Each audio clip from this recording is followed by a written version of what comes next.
మీరు చెప్పిన point correct అయి ఉండొచ్చు మేడం, బట్ మీరు చెప్పిన విధానం మాత్రం చాలా రాంగ్ అండి. ఎందుకంటే మీరు అంత అగ్రెసివ్గా చెప్తున్నారు, ఆ పాయింట్ కరెక్టే, కానీ అంత అగ్రెసివ్గా చెప్తే ఎవరికి అర్థమవుతుంది?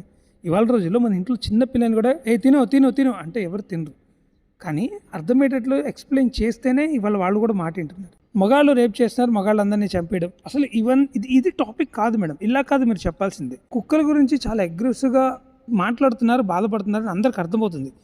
కానీ ఇంతే అగ్రెసివ్గా కనీసం కుక్కల వల్ల చిన్నపిల్లలకి ప్రాబ్లం అయినప్పుడైనా మీరు ఇలా బయటికి వచ్చి మీరు జనాలకి అవేర్నెస్ క్రియేట్ చేసినట్లయితే మీరు చెప్పే పాయింట్ ఇప్పుడు అందరికీ అర్థమై ఉండేది.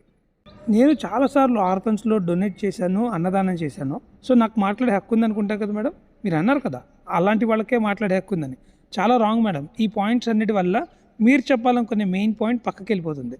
కారులో తిరగడం అనే పాయింట్ వాళ్ళు మాట్లాడింది మీరు పట్టించుకుంటున్నారు, కానీ నేను ర్యాపిడో చేస్తాను. ఒక రోడ్డు మీద వెళ్ళేటప్పుడు నాకు ఎంత భయం వేస్తుందో తెలుసా, డాగ్స్ ఉంటే ప్రతిరోజు భయపడుతూనే డ్రైవ్ చేస్తాను. మీరందరూ నా వీడియోస్ చూస్తున్నారు, లైక్స్ కూడా చేస్తున్నారు, కానీ సబ్స్క్రైబ్ మాత్రం చేసుకోవట్లా. మీరు సబ్స్క్రైబ్ చేసుకుంటే నాకు కొంచెం బూస్టింగ్ ఉంటుంది కదా, ప్లీజ్ సబ్స్క్రైబ్ చేసుకోండి.